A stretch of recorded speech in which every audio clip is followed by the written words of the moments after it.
Bienvenido a su programa Hablemos de Salud. Yo soy la doctora Jessica Álvarez y hoy tendremos la presencia de la doctora Mary Hernández. En breve conversaremos con ella.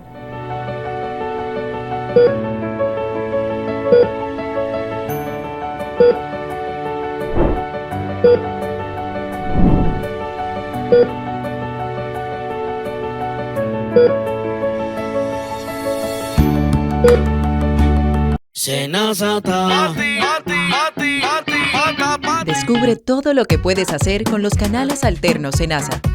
Si ingresas a la app Senasa en la opción Servicios, Solicitud, puedes realizar tus preautorizaciones médicas desde cualquier lugar.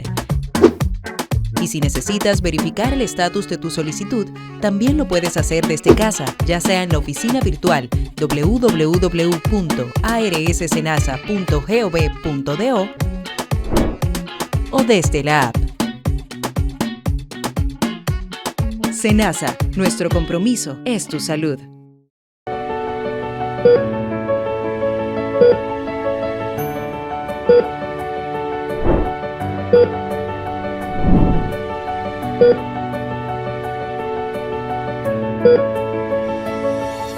Como dije anteriormente, hoy tenemos la presencia de la doctora Mary Hernández, quien es pediatra perinatóloga y también tiene un máster en gerencia moderna de salud. Doctora, un placer tenerla en nuestro programa. Gracias. Eso es mutuo.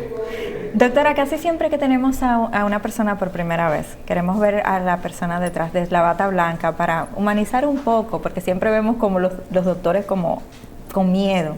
Pero yo me imagino que cuando usted decidió irse por la medicina, ¿fue una inspiración de algo, alguna persona, o simple y llanamente nació con esa vena?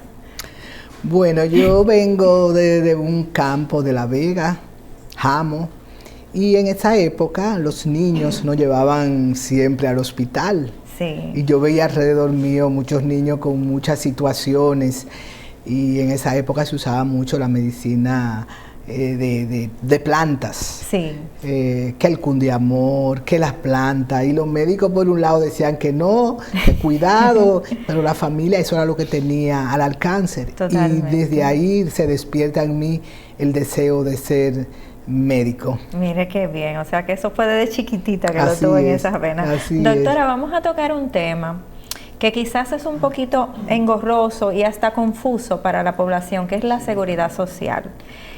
Cuando hablamos de seguridad social en nuestro país, ¿a qué se refiere esto?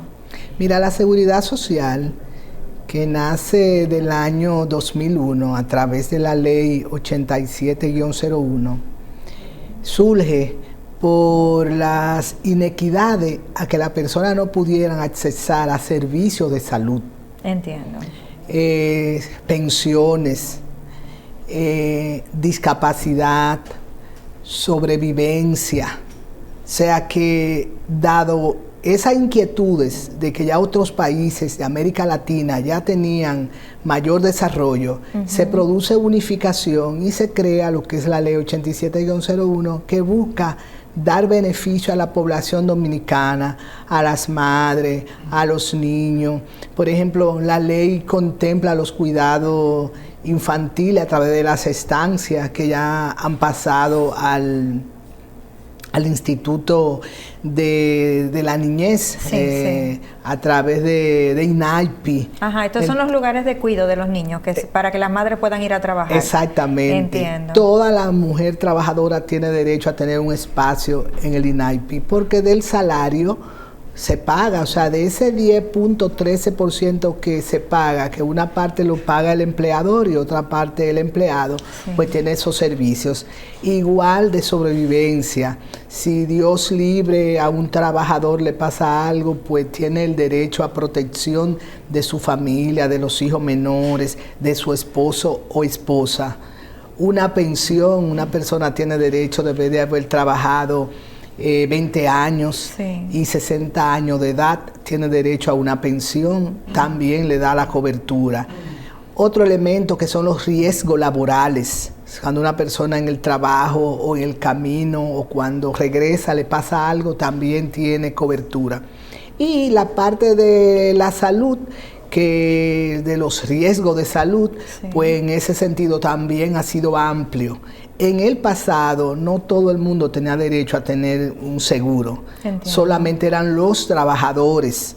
Y después mucha gente tú veías que decía, si tenía alguna situación de salud había que hablar con un político para que el Seguro Social le diera un espacio. O sea que esta ley viene a suplir un beneficio a la población dominicana. Sí, entonces, ¿toda la población puede acceder al Seguro Nacional de Salud o no necesariamente? Bueno, toda la población está contemplada en 3 regímenes, okay, que es el régimen contributivo, que es la persona que trabaja, y esa persona que trabaja, como dije anteriormente, paga un 3% y el empleador un 7%. De ahí van a salir todos los beneficios. Entiendo.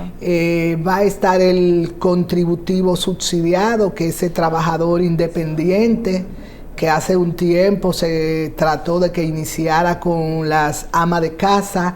Se ha tenido algunas situaciones para que eso saliera.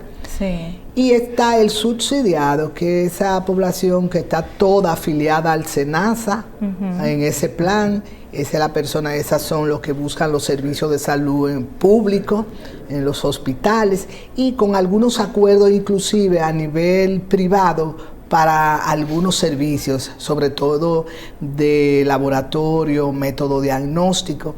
Cada uno de estos regímenes pertenece a la población. Ya la mayoría de más o menos un 98% ya están afiliados. ¿Cuáles faltan? Faltan el contributivo subsidiado. Entiendo. Que es el régimen que se ha tenido mayor problema para su incorporación y para su desarrollo. Cada uno de ellos, por ejemplo, tienen aproximadamente unos 4 millones de personas. Tiene cada plan de eso. O sea que a partir de ahí, pues cada persona tiene o debe tener un seguro de salud. Sí, y quizás hayan personas que tal vez estén dentro del sistema y no lo sepan por ignorancia hacia dónde dirigirse para ver si pertenecen. ¿Esto suele suceder, suele pasar? Sí, sobre todo el contributivo subsidiado, que es el que ha ido más lento en la póliza. Ya te dije que ha habido ciertas situaciones, intereses, porque esto es tripartito, o sea, tiene que ver el gobierno, sí, tiene que ver el empresariado y tiene que ver el empleador. Entonces, aquel que no es empleado, que está por cuenta propia, pues tiene la gestión y ese ha sido un poquito más difícil. Porque esa persona tiene que dirigirse directamente a solicitarlo. A solicitarlo y sobre todo al SENASA. Entiendo. Que es el que tiene... Sí. Para trabajarlo. Ya que estamos hablando de esa parte, a estas personas que quizás hoy están interesadas en entrar al SENASA, ¿cuáles son los documentos que debería llevar para poder entrar a este plan? Mira, si es individual, independiente, pues su cédula. Okay. Ya con su cédula ellos le dicen y la particularidad.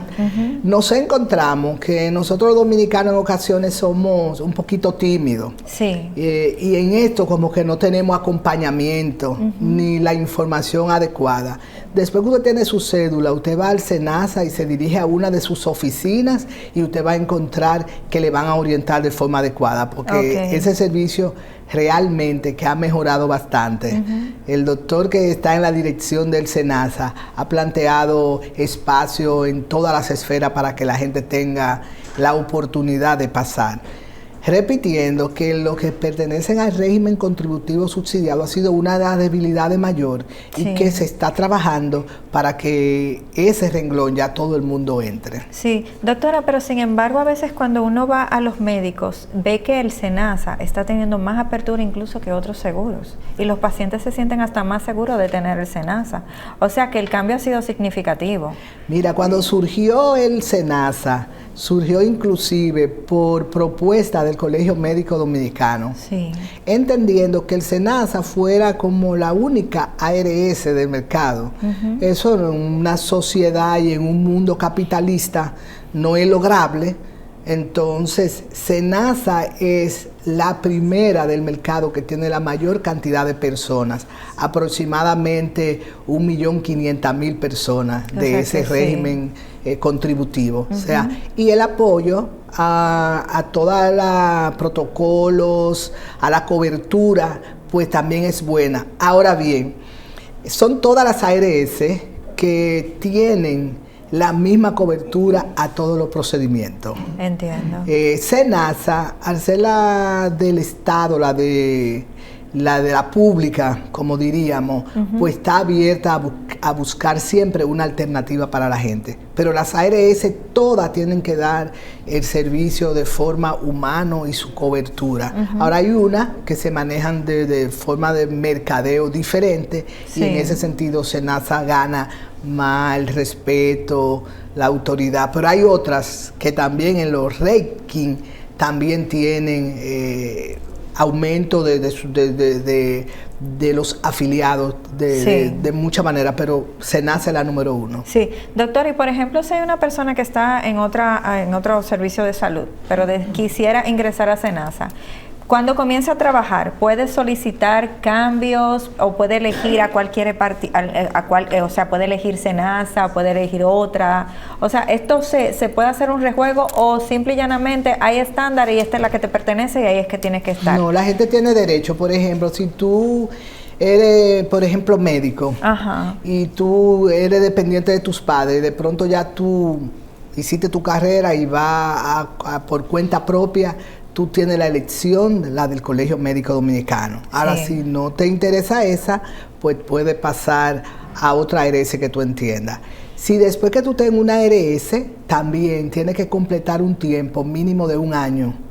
Si te entraron, porque a veces tú sabes que hay unas situaciones y te entran a una ARS que no es la que tú quieres. Exacto. Entonces tú puedes al año someter y cambiar. O sea que es muy dinámico ese proceso. Entiendo. Y en el caso de los niños, ¿cómo entrarían al Sistema Nacional de Salud? Los niños entran siendo dependientes de los padres. De los padres. De los padres. Y tienen toda su cobertura de cuidado, de salud. El niño está protegido porque el padre es que paga el per cápita por los adicionales, y entonces todos los padres quieren tener a sus hijos siempre en un seguro. Lo primero, uno lo tiene por experiencia, desde que el niño nace siempre se toman el primer mes, te lo puede ver con el seguro de la madre, pero a partir de ahí 2 meses pues ya tiene que tener su propio seguro, y todos los padres siempre están previstos de ese régimen contributivo a tener su seguro.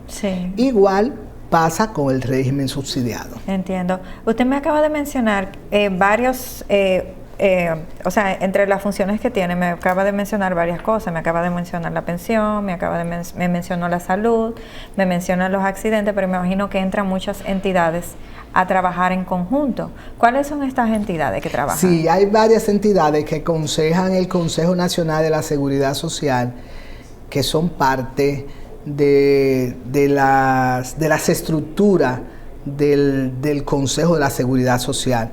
Unos participan activamente en el Consejo Nacional de la Seguridad Social, otros no necesariamente tienen que participar activamente dentro de las reuniones. Entonces, ¿cuáles son esas instituciones? En primer lugar está el Consejo Nacional, que es quien lo dirige, Consejo Nacional de la Seguridad Social, donde el Ministerio de Salud Pública es vicepresidente y el director de trabajo es el presidente, y ahí participan diferentes sectores, el colegio médico, participan las enfermeras, participan los discapacitados con una representación, participan los empleadores, participan los trabajadores. Entonces ahí se va a manejar lo que es el veto.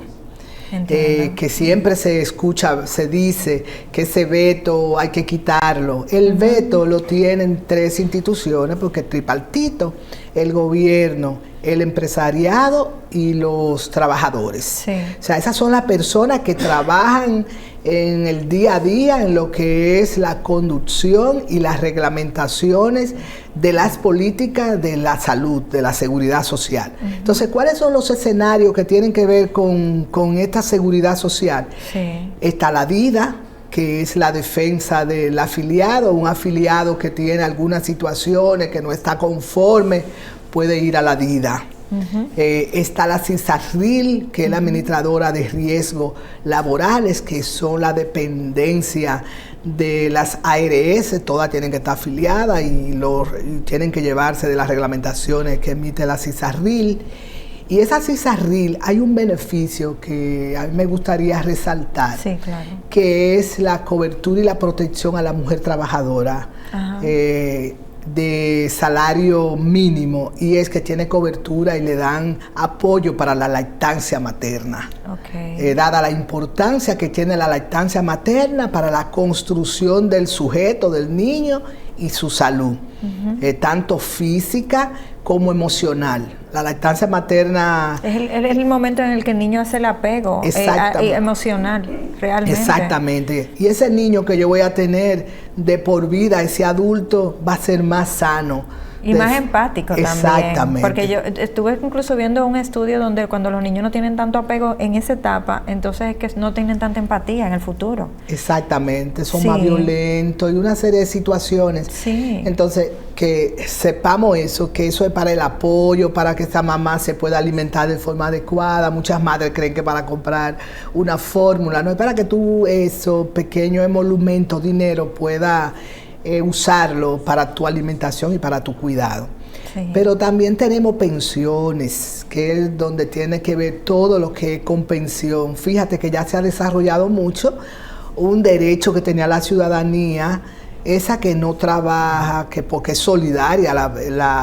El Consejo de la Seguridad Social tiene un aspecto solidario. Entonces, esa persona que por X o X situación no tuvieron la oportunidad de tener una pensión mínima, que le cae muy bien. He visto mucha gente muy agradecida con eso que le entra en un determinado momento.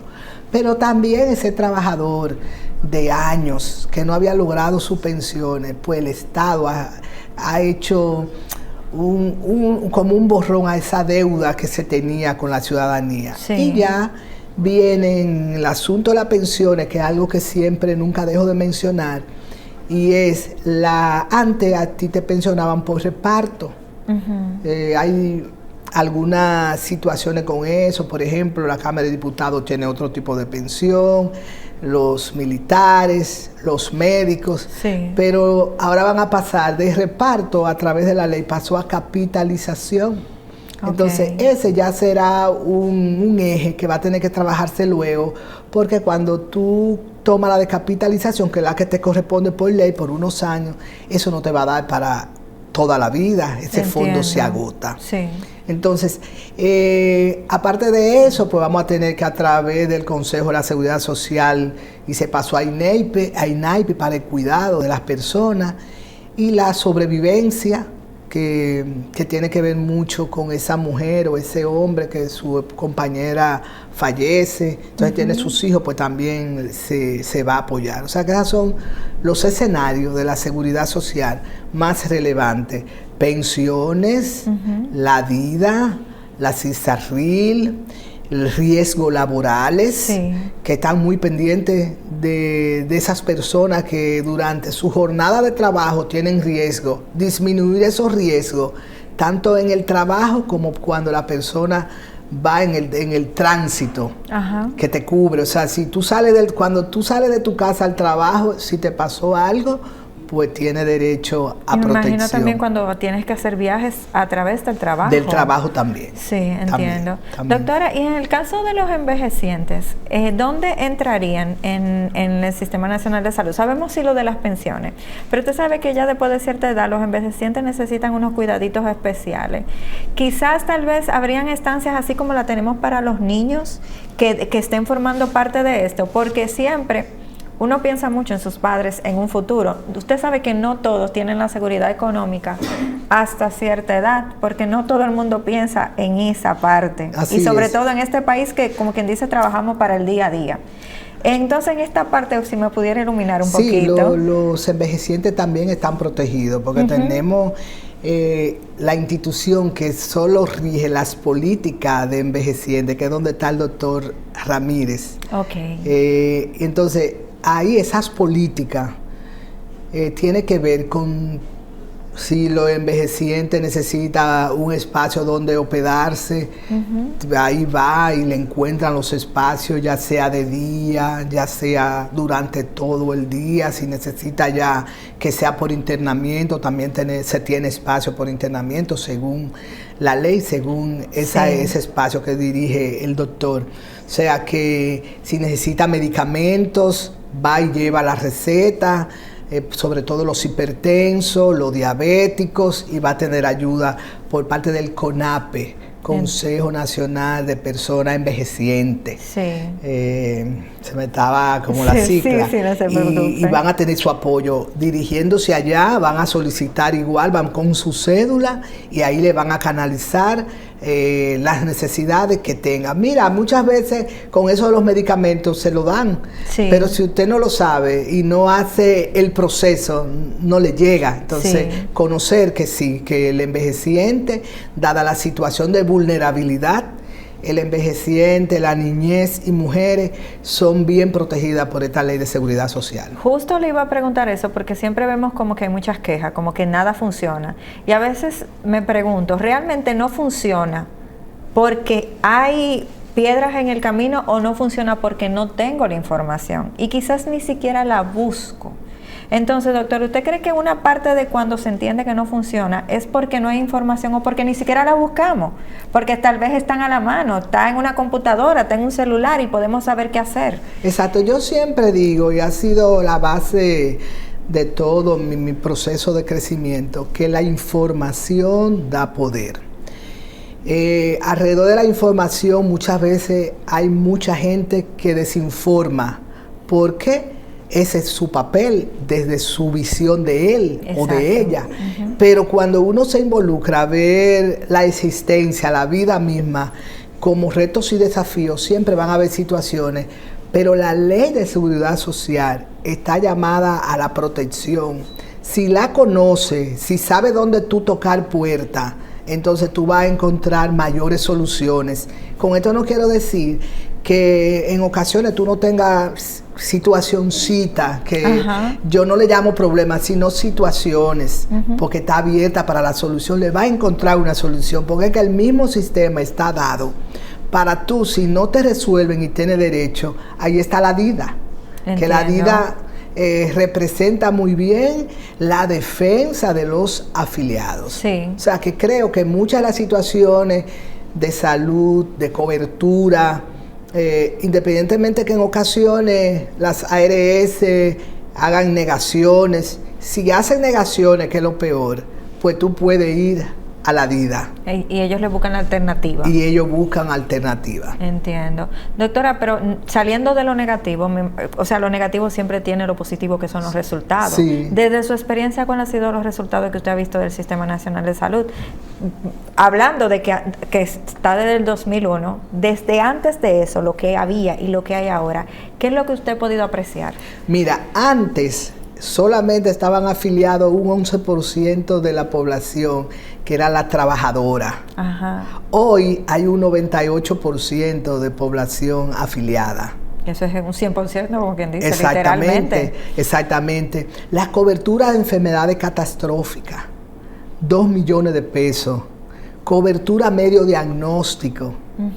También, o sea, antes tú pasabas muchísimo trabajo para hacerte una tomografía, para hacerte una resonancia, para tener un tratamiento adecuado. O sea, la ley ha tenido que ajustarse en múltiples ocasiones, porque tú sabes que es una ley que tú pagas más o menos el 10% de tu salario, y eso va distribuido en todos esos servicios que yo te estoy hablando. Entonces, en ocasiones, ese plan básico de salud, que tiene que ser amplio para que la ley pudiera entrar y pudiera como irse sosteniendo, se planteó un plan de servicio de salud, un catálogo que fue trabajado en base a las enfermedades más frecuentes, en base a los procesos, y eso se ha ido trabajando. Entonces, ¿cuál es el rol del Consejo Nacional de Seguridad Social? Velar por ese cumplimiento, y porque a medida que avancemos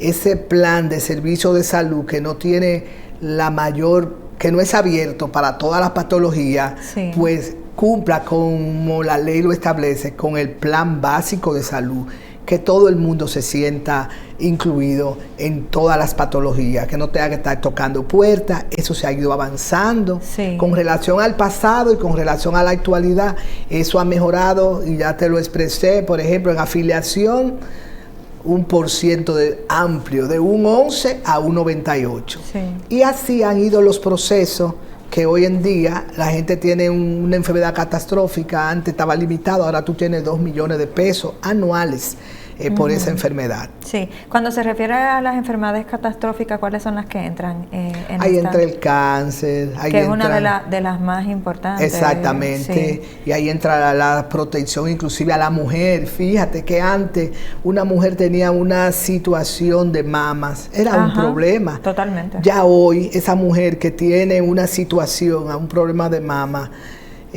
tiene apoyo de todo dentro del Consejo Nacional del Sistema de su seguro. Sí. O sea que hemos avanzado en todo eso.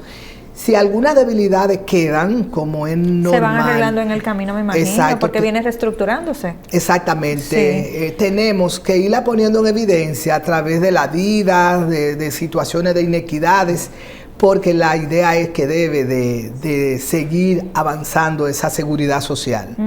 Y en los últimos momentos, ¿cuáles son los avances a los que le están cayendo atrás de esas cositas que han encontrado? Porque me imagino que tienen que haber quizás alguna enfermedad nueva que pasó a catastrófica porque se volvió muy común en la población, porque todo va cambiando muchísimo a cada rato. Mira, el Consejo Nacional de Seguridad Social, a través de esas instituciones que te hablé y a través de los participantes, colegio médico, profesionales, discapacitados, personas de abajo, indigentes, Sí. tienen una representación. O sea que ese consejo representa muy bien la sociedad dominicana. Ahí hay de todo.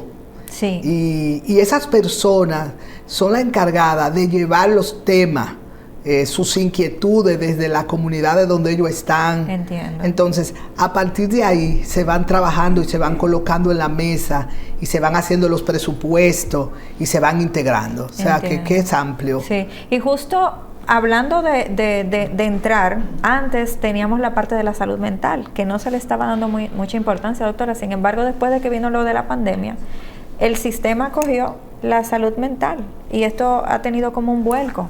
Sí, porque la salud mental es parte importante de lo que es el accionar humano. Sí. Igual como uno le da una hipertensión, le da una diabetes, le da una enfermedad catastrófica, sí tú tiendes, inclusive con mayor vulnerabilidad, la mente, enfermarte. Entonces, ese tipo de personas no tenía cobertura y andaba un grupo de situaciones, porque tú sabes que antes estaba el hospital psiquiátrico. Sí, estaba, sí. Ajá, ese hospital se dejó solamente para consulta, ya no hay ingresos. Si tú te encuentras con un grupo de personas de ambulantes con problemas, entonces qué bueno, y eso se llevó al Consejo de la Seguridad Social, inclusive se invitan a las sociedades médicas para que ellas expresen y den su aporte en lo que ellas entienden. Y el Consejo ha trabajado fuertemente en eso. Yo he participado en 2 ocasiones, he sido miembro de ese Consejo. Sí. Por eso muchas de las cosas que se dan allí yo la entiendo, porque me interesó siempre conocer la dinámica de ahí. Y sé que se puede mejorar más, que si la población dominicana, todo el mundo conoce de sus derechos, va a saber dónde acudir a buscarlo. Muchas veces se pierden porque usted no lo conoce. Sí. Doctor, ¿y no pasa a veces que el sector público y el privado se fusionan para un mejoramiento en común? ¿O que quizás, aunque el sector privado tenga más recursos, necesita el sector público para que funcione de mejor manera el sistema? Mira, ya se está observando que se están haciendo acuerdos entre sectores del privado y de lo público. Mira, yo no tengo quien me haga Eso, claro, es con SENASA, ¿ves? Sí, sí, claro. Entonces yo no tengo, por ejemplo, un tomógrafo y tal institución privada lo tiene. Entonces ya hacen acuerdos y negociaciones y yo te mando el paciente para realizarse ese estudio, inclusive hasta cirugía. Cateterismo, y yo te lo mando y luego que tú le hagas el trabajo tú me lo refieres. Yo solamente veo en este aspecto que se ve como una solución y es válido, pero entiendo que lo público tiene que seguir fortaleciéndose más. Entiendo. La medicina pública tiene que fortalecerse, porque a través de la medicina pública hay cosas que se ven más llevaderas en el largo plazo, las investigaciones, los procedimientos, porque tú tienes una cobertura en lo privado. Si se te agotó esa cobertura, ya tú tienes que pagarlo, pero en lo público hay una responsabilidad social mayor. Entonces entiendo que lo público hay que seguirlo trabajando y hay que seguirlo operativizando para que funcione como lo privado. Sí. Doctora, lastimosamente debemos irnos a la pausa, pero lo quería dejar con esta pregunta. Entre esos refuerzos, ¿cuál usted entiende que son los más necesarios en este momento en la República Dominicana? En breve regresamos con su programa Hablemos de Salud.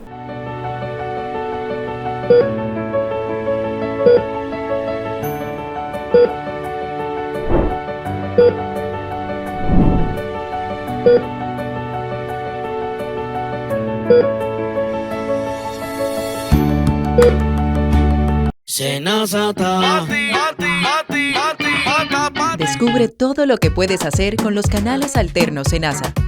Si ingresas a la app SENASA en la opción Servicios, Solicitud, puedes realizar tus preautorizaciones médicas desde cualquier lugar. Y si necesitas verificar el estatus de tu solicitud, también lo puedes hacer desde casa, ya sea en la oficina virtual www.arssenasa.gov.do o desde la app. SENASA, nuestro compromiso es tu salud.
Regresamos nuevamente a su programa Hablemos de Salud con la doctora Mary Hernández. Doctora, nos quedamos en la preguntita de esas eslabones que usted entiende que se deberían reforzar. ¿Cuáles serían estos? Mira, el primero que hablé es el veto. El veto solo debe tener el gobierno. Okay. Porque los sectores que tienen veto, cada uno tiene sus intereses. Y la salud y la seguridad social es un elemento fundamentalmente social. Sí. En una sociedad capitalista, los intereses en ocasiones rasgan para que no se vea el cumplimiento a derecho, ya sea de forma inconsciente, como tú quieras. Sí. Entonces, el veto debe de tenerlo el gobierno. Un segundo elemento, la población debe capacitarse, saber sus derechos en la seguridad social. No estar en ocasiones como veo que buscan tener, por ejemplo, contradicciones con su proveedor de servicio, el médico. Ajá. Hay muchas situaciones, se van a la DID a denunciar. Eso crea conflicto. Ajá. Entonces, bueno, que se trabaje lo que es la capacitación, que la gente sepa sus derechos, pero también esa comunicación con su proveedor adecuada, porque su ARS le cubre, pero muchas veces no llena la cobertura de lo que entiende el prestador de servicio. Entiendo, póngase de acuerdo en lo que usted entiende que puede con él o ella, que no le van a decir que no. Sí. Pero veo muchas situaciones, conflictos, buscan el servicio de su médico, pero entonces en ocasiones se van a la DIDA. Sí. Y eso no es bueno. Y otro elemento es que nosotros, el recurso humano en salud, sepamos los roles de nosotros y la importancia que nosotros tenemos dentro del sistema. Es un sistema capitalista, es un sistema que cada quien va a pensar en lo de uno, sí. Que nosotros, los profesionales de la salud y todos los que participamos, estemos más conscientes cada vez más y conozcamos todos estos elementos que entran alrededor de la seguridad social, porque en ocasiones esos conflictos y debilidades no nos permiten que yo como médico, por ejemplo, si tengo una cobertura, yo puedo buscar que si yo entiendo y tengo otra profesionalidad y tengo otros estudios, otras preparaciones, que por eso me van a dar algunos incentivos dentro de la ARS, te van a pagar mejor lo que tú parte con ellos. O sea, el mayor conocimiento de todos a la seguridad social nos va a permitir que nosotros en un equipo, como equipo, avancemos más a los beneficios, tanto para el que lo necesita, el usuario, como para el proveedor. Las contradicciones que se han mantenido, que pueden ser buenas porque evidencia el sistema, las debilidades, pero que la mezclemos con esa posición de soluciones también. Entiendo. Doctora, ¿y cuáles son los médicos que entran al Sistema Nacional de Salud? Porque sabemos que hay muchos que son privados. Entonces, ¿son los mismos médicos que son contratados por el sistema o tal vez médicos que no estén contratados sí pertenecen de todas formas? Mira, la seguridad social para tú pertenecer, una cosa es tú ser médico, tener tu S4, haber hecho una especialidad, tú trabajas, por ejemplo, en el Servicio Nacional de Salud para un hospital, pero a ti no te interesa trabajar para las ARS. No tiene que trabajar, no es obligatorio, es opcional. Entonces tú puedes trabajar de forma privada. Ahora ya tú sabes que los pacientes privados son mínimos, porque si unos 28% tienen seguro, no van a ir. Los privados son mínimos, totalmente. O sea, son menos. Entonces, ya cuando tú quieres pertenecer, entonces tú tienes derecho. Ser médico con un S4 te da derecho a tener un código de las ARS. Ahora, el colegio médico ha estado trabajando y ventilando que no sean las ARS que nos den código, sino que nosotros trabajemos con nuestra colegiación, con nuestra numeración. Eso no se ha podido lograr, ahí ha habido muchas situaciones. En el momento que tiene que hacer el médico, habilitarse en su especialidad, en el hospital que lo hizo, con el Ministerio de Educación Superior, y va a mandar sus papeles y va a solicitar a esa ARS para que le dé código. Tenemos que hacerlo en todas las ARS en el momento. Tienes que mandar tus papeles a todas las ARS. Y para eso ese médico tiene que tener la colegiación del colegio médico, estar con una aseguradora de riesgo, ¿verdad?, del ejercicio de la medicina, y va a llenar tu papel y estar en un centro. Entiendo. Tienes que estar en un centro, tienes que llevar la carta de tu centro. Con eso tú vas y lo solicitas. En ocasiones se te hace más fácil, en ocasiones hay cierto embotellamiento, pero esa es la pauta. O sea que todos los médicos podemos solicitar, si tenemos toda la herramienta que mencioné, a ser parte de la seguridad social. Sí, usted sabe que en varias ocasiones he visto, yendo a consultas, que en los hospitales evidentemente SENASA es el que prima, pero a veces tú vas a la consulta privada y te toman el seguro del SENASA. ¿A qué se debe esto? ¿A la parte contributiva de la que usted me mencionó anteriormente? ¿O eso también es opcional del médico que puede solicitar que quiere pertenecer o que quiere dar el servicio? Igual que todas las ARS, el médico que quiere tener el código del SENASA lo somete y se lo dan. Entonces, a las personas que tú ves que van a las clínicas, Entonces esas personas y tienen SENASA, esos son del régimen contributivo. Ok. Del régimen contributivo, que igual como tú puedes tener MAFRE, puedes tener Humano, puedes tener SENASA. Entiendo. Entonces esos médicos, pues esos pacientes, usuarios, van al régimen privado. El subsidiado va al hospital. Sin embargo, hemos visto que se están haciendo algunos acuerdos, pero eso todavía no se ha desarrollado bien para lo que es el subsidiado, porque si tú no tienes en las áreas donde tú estás centro, tiene algunas limitaciones, pues se están haciendo acuerdos para que ese subsidiado pueda ir con algunos acuerdos, pero todavía eso está en pañales. Sí, pero me acaba de mencionar algo muy importante, doctora, porque realmente la medicina debería irse dirigida hacia la persona, porque somos personas las que nos enfermamos. Entonces, por más que sea capitalista, se supone que tú estudiaste para salvar a una persona sin importar su condición económica. Así es. Entonces me imagino que por ahí es que quieren dirigirlo todo. Al final, que seamos privado o público, pero que sea uno que funcione para salvar. La ley así lo contempla, aunque estamos en un sistema mixto. Sí. Y ya te dije, hay que reforzar que lo público, en realidad no debe haber diferencia en el público y en el privado, porque todos somos humanos, todos somos personas.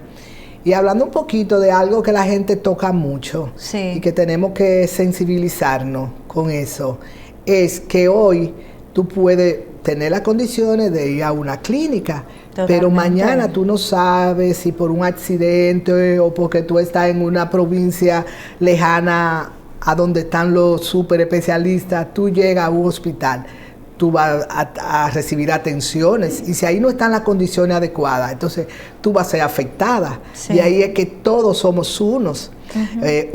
Y si las cosas no funcionan bien, tú que está bien, que tienes toda tu protección, no quiere decir que te excluya de que un día tú no la pases mal. Totalmente. Y entonces en ese sentido, y como la ley lo contempla, equidad, universalidad, es solidaridad. Entonces cada vez más, si entendemos eso, todos vamos a empujar para que logremos eso en el menor tiempo. Sí, pero sin embargo, hay hospitales en el sector público que son los más importantes dependiendo de lo que le suceda al paciente, doctora. Sí. Porque, por ejemplo, si un paciente tiene un accidente, usted sabe que va donde que va derechito, de donde dicen que reconstruyen a todo el paciente. No hay lugar en la República Dominicana que reconstruya a una gente como el Darío Contreras. También tenemos otros que lo mencionan mucho por la cirugía plástica, por el asunto de la piel, y las personas confían, no importa su condición económica, es en esos hospitales que confía. Sí, porque son hospitales que son de tercer nivel.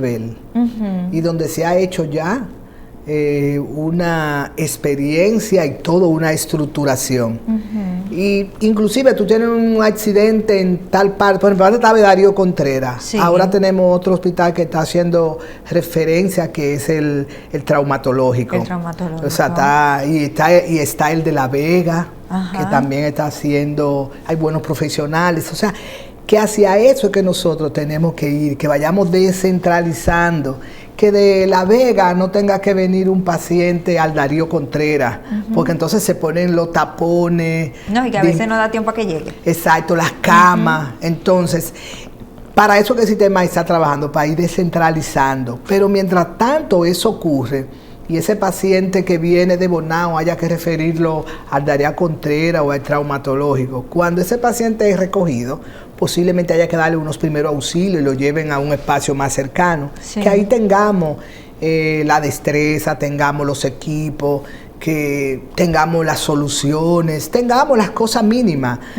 para atender a ese paciente. Esa es la responsabilidad y es como el espíritu de la ley de la seguridad social. Y en el caso del 911 entra en el sistema de cierta forma. Así es, el 911, fíjate que está inclusive siendo parte en la estructura del Servicio Nacional de Salud, y donde quiera que pasa una situación, el 911 llega. Yo tuve una experiencia personal con el 911 y fue de una persona cercana, de amistad. Y su hija siempre, en esos días, estaba teniendo una situación de salud mental. Y y estaba como yendo mucho a la emergencia y lo llevaban a un sitio periférico. Y cuando me hablaron, ya yo vi que le estaba haciendo recidivas, cada momento iba y eso. Y el 911 está tan regularizado que ellos tienen inclusive como sus áreas de ellos accionar. Tú estás en el Distrito Nacional, tú no puedes sobrepasar los espacios que te manifiesta donde tú debes trasladar al paciente. Entiendo. O sea, tú tienes que trasladar al paciente al Robert Reed. Tú no lo puedes llevar, por ejemplo, al hospital infantil. Es a lo que esté más cercano para resolver la situación. Exactamente. Y ya después, pues tú resuelves con ellos, ya sea un traslado, como entiendas, pero eso ha llegado a ser una solución y a salvar vidas. Sí, doctora, también porque siempre lo vemos como por la parte de que quizás decimos que los médicos que son muy duros, que no son muy humanos, que no están entregados a las situaciones, pero también vemos pacientes que son muy difíciles, que cuando te llegan a un hospital entienden que están llegando como Pedro por su casa y como que no entran en la humanización también de que estás recibiendo lo mejor de esas personas. ¿Usted no cree que tal vez la población también necesita trabajársele la humanización para que pueda entender el Sistema Nacional de Salud? Mira, la humanización que siempre solamente se trabaja en el médico, se ve solamente al médico, sí, porque lo están tomando de la óptica del servicio per se. Ese médico es humano, ese médico tiene situaciones, ese médico, el mismo sistema se encarga en ocasiones de quitar esa comprensión que debe tener uno cuando está dando un servicio. Sí. Ese médico que llega al hospital y no encuentra muchas veces agua para él tomar. Ese médico que llega al hospital y se pasa 24 horas y no tiene las condiciones mínimas de un baño para él higienizarse. Ese médico que dura 24 horas y en su alimentación durante todo el día le dan una comida que no es la apropiada. Ese médico que cuando le llega un paciente le dicen, no, el medio de la radiografía está dañado. ¿Cómo ese médico en el día a día se va reestructurando su mente? ¿Y cómo eso lo va él revistiendo de una coraza? Porque todo lo que estudiamos medicina lo hacemos sensible al servicio. Sí. Ahora, cuando sobrepasa a ti la solución, también te crea frustraciones. Ese médico también tiene situaciones que el mismo sistema le crea, de depresiones, de insatisfacciones, de enfermedades. Tú sabes los médicos que están en una emergencia inyectándose porque son hipertensos. Eso le iba a decir que es lo primero que se le dispara la presión. Exactamente, exactamente. Sí. Entonces nadie ve eso, solo es futigar al médico. Totalmente. Entonces, en mi participación gremial, yo siempre he manifestado y sigo manifestando que mientras al médico no se le dé una mirada diferente, van a seguir habiendo situaciones, ocurriendo situaciones. Ese paciente que llega, que encuentra un médico que ha tenido miles de situaciones, en ocasiones el paciente quiere que el médico lo atienda de primero cuando tiene una fila, entonces ahí viene la violencia. Y ciertamente que a ese paciente también hay que capacitarlo, hay que educarlo, porque la ley establece la educación y la prevención en salud. Sí. Y prevenir violencia es salud. Sí. ¿Entiendes? O sea que son muchas cosas que tienen que venir alrededor de la ley de seguridad social. Sí. Seguir avanzando y dándole cumplimiento a lo que dice la ley. Pero verlo integral, no verlo separado. O sea, cuando tú ves algo que a mí me ha marcado mucho del optimismo, es que eso se construye. Totalmente. Y cuando tú lo construyes y caminas, tú ves los resultados diferentes.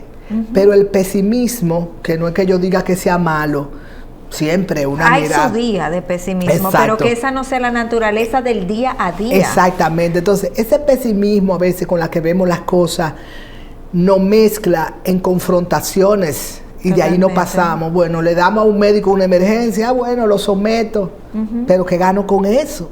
Si ese médico, entonces la educación, capacitar a todos, capacitarnos a todos sobre herramientas de comunicación, de empatía, de amor. Eso no es nada raro porque todas las empresas privadas que tienen alto rendimiento es por el amor que le dan a sus empleados. Y lo capacitan. Totalmente. Entonces vamos a capacitarnos en desarrollo humano. A mí me enseñaron mucho a ver niños, a ver asma, sarampión, enfermedades, pero en la parte humana, porque dicen, eso la tenemos que enseñar desde el hogar, sí. Pero eso se trabaja también. Y las empresas deben de trabajarlo. Eso ha sido débil en esa visión. Doctor, eso se trabaja desde un buenos días, ¿cómo estás? Exacto. Y a veces hasta eso se nos olvida. Exactamente. Pero si tú me lo recuerdas y me dices como empresa lo importante del cliente y también tú me haces sentir a mí también parte y me trata en esa manera, yo lo voy a reproducir, lo voy a multiplicar. Pero si tú no me das a mí lo que yo debo de dar, por más médico que yo sea, no, que es una obligación tuya. Y que el médico un día puede tener el corazón roto también. Exactamente. Y puede tener su propia situación. Porque es humano. Sí. Y no te va a romper el corazón tú llegar a un hospital o a un centro de trabajo y tú tener todas estas situaciones que yo te he dicho que pasan nuestros médicos. Totalmente. Doctora, pero más allá, recuerdo un caso de un doctor que lo acababan de llamar que su madre había fallecido y él estaba operando y él siguió operando y su mamá se estaba muriendo. Pero él se concentró en su operación. Exacto. Entonces dejó el ser humano y siguió siendo la bata. Exacto, así lo hacen mucho, con muchísimas situaciones, inclusive hasta de su salud, que hoy me toca el servicio y cuando llegué al servicio me duele la cabeza. Pero tú has escuchado que hasta muertes han habido en hospitales de médicos que han fallecido. ¿Por qué? Porque el médico está formado con amor y empatía para darte lo mejor. Sí. Si algo pasa en este sistema, es culpa del sistema y que debemos trabajar. Entiendo. ¿Ve? Y en la parte de los derechos, o sea, de los deberes que tiene el médico, ¿no están los derechos en el sistema? O sea, en cuanto a esa humanización. Están los deberes y están los derechos, pero nosotros hemos sido débiles trabajando eso. Entiendo. ¿Ve? Porque trabajar derechos y trabajar deberes nos lleva a compromiso. Y como que a la gente no le gusta asumir compromiso. Entiendo. Es más fácil que tú me des a mí la autoridad, no, usted tiene que cumplir con eso y yo debo de cumplir. Entonces el médico, usted tiene que hacer eso, entonces el médico tiene que hacerlo. Pero ve acá, los médicos en este país hasta se sacan sangre para ponerle a niños, a pacientes para que no vayan a fallecer, lo hacen. Y el médico en este país se saca dinero de su bolsillo. Eso le iba a decir, se saca dinero de su bolsillo. Sí, para que un paciente, si le falta algo, pueda comprarlo y que su vida no peligre por eso. O sea, hay mucha fortaleza. Habrá debilidades, pero que se pueden trabajar y van a mejorar mucho más. Sí. Doctora, lastimosamente se nos ha acabado el tiempo y de verdad que me ha encantado el programa de hoy, pero aquí tiene las cámaras para que dé sus redes sociales y sus contactos para cualquier ciudadano que quiera ir a su consulta. Bueno, mi teléfono que tiene WhatsApp y siempre está a la disposición, me pueden hablar y le contesto siempre, 809-707-5870. Las redes sociales todas están con doctora Mary Hernández. Doctora, de verdad que ha sido un placer tenerla en nuestro programa y espero que nos visite prontamente con otro tema así de súper importante. Esto ha sido todo por hoy en su programa Hablemos de Salud y hasta un próximo encuentro se despide Jessica Álvarez.